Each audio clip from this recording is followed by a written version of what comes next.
السلام عليكم أصدقائي، مرحبا بكم في الحلقة الثانية من سلسلة راحة البال. في الحلقة اللي فاتت دوينا على أهمية العبادات في الحياة ديالنا وبلي بها كيلقى بنادم راحة باله، ولكن بزاف منا ما كيحسش بهذيك اللذة ديالها والتأثير ديالها في النفس.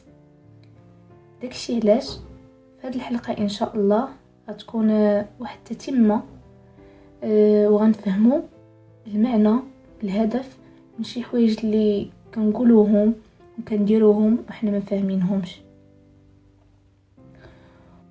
وانا اختاريت ندوي على افضل واحسن حاجه يقدر يديرها العبد، الا وهي الذكر. عن ابي الدرداء رضي الله عنه يقول رسول الله صلى الله عليه وسلم: الا اخبركم بخير أعمالكم وأرفعها في درجاتكم وأزكاها عند مليككم، وخير لكم من إعطاء الذهب والورق، وخير لكم من أن تلقوا عدوكم فتضربوا أعناقهم ويضربوا أعناقكم. قالوا: بلى. قال: ذكر الله.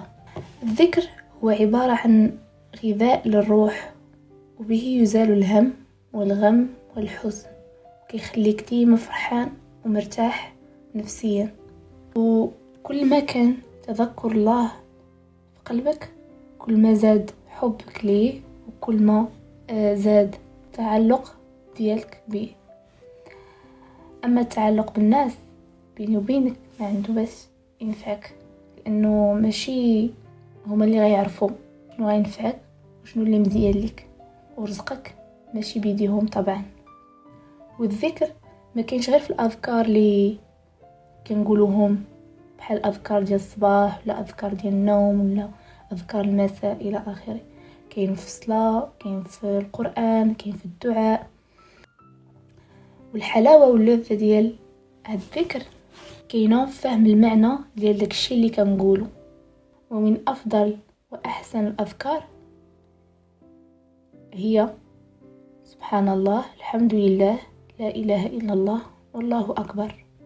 فهاد سبحان الله مثلا فاش كتقولها فأنت كتقول باللي ربي سبحانه وتعالى منزه من كل نقص أو عيب، وأنه لا شريك له، وأنه لم يخلق شيئا عبثا. والحمد لله معناها أنك تثني على الله وأن له كل صفات الكمال والجمال والجلال. وأخيرا الله أكبر كتأكد بها باللي الله أعظم من كل المخلوقات، سواء في الرحمة ديالو والعلم ديالو أو القوة ديالو إلى آخره. ونسيت لا إله إلا الله فاش كتقولها فأنك كتنفي استحقاق العبادة لأي أحد، وكتستثني الله سبحانه وتعالى، فهو المعبود وحده، لأنه الخالق وحده، ولأنه الفاعل وحده سبحانه وتعالى. أنا أعطيتكم دابا غير مثال واحد من الأذكار اللي تنقولوا باش تفهموا بلي ذكر الله أعظم، وأنه ما كنقولوش غير هكاك. وهذا الشيء اللي قلت تنطبق على كاع العبادات، يعني كاع العبادات اللي كيديرهم العبد خاص يكون كيفهمهم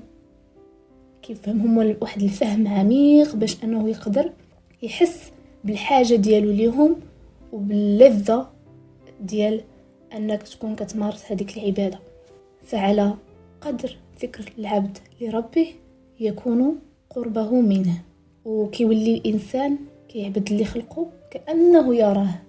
داكشي علاش خصنا نتقبلوا ونقتنعوا بفكرة أننا احنا ضعفاء، وأننا بحاجة إلى الله، وأن ذكر الله ماشي غير في دقيقة ولا جوج، وإنما ذكر الله في كل وقت. وهذا الذكر ما هي إلا وسيلة نعبروا بها على الحب والحاجة إلى الله في الحياة ديالنا، قريتنا أو خدمتنا، حتى في المواقف الخايبة اللي كترى لينا والمواقف الزوينة كذلك. كنتمنى يكون عجبكم الفيديو، وكنتمنى أكثر أنه في المرة الجاية فاش تكونوا باغيين ديروا شي حاجة تحاولوا تقلبوا وتبحثوا على المعنى والهدف من داكشي اللي كنديروا، الهدف من ديك الصلاة اللي كنصليو، الهدف من داك الدعاء، والهدف من دوك الاذكار، علاش كاين اذكار الصباح واذكار المساء، علاش كيقولهم الواحد. مهم حاولوا ديما تعمقوا في الفهم ديال العبادات، لانه هكاك باش بنادم غادي يستمر فيهم وغادي يحس ديك اللذة، وغادي ديما يبغي يحسن من راسو، ويبغي ديما يتسنى غير وقت الصلاة، يتسنى غير الوقت الفراغ باش انه يدير شي حاجة. المهم هادشي اللي كاين. نتلاقاو ان شاء الله في حلقة اخرى باذن الله. مع السلامة.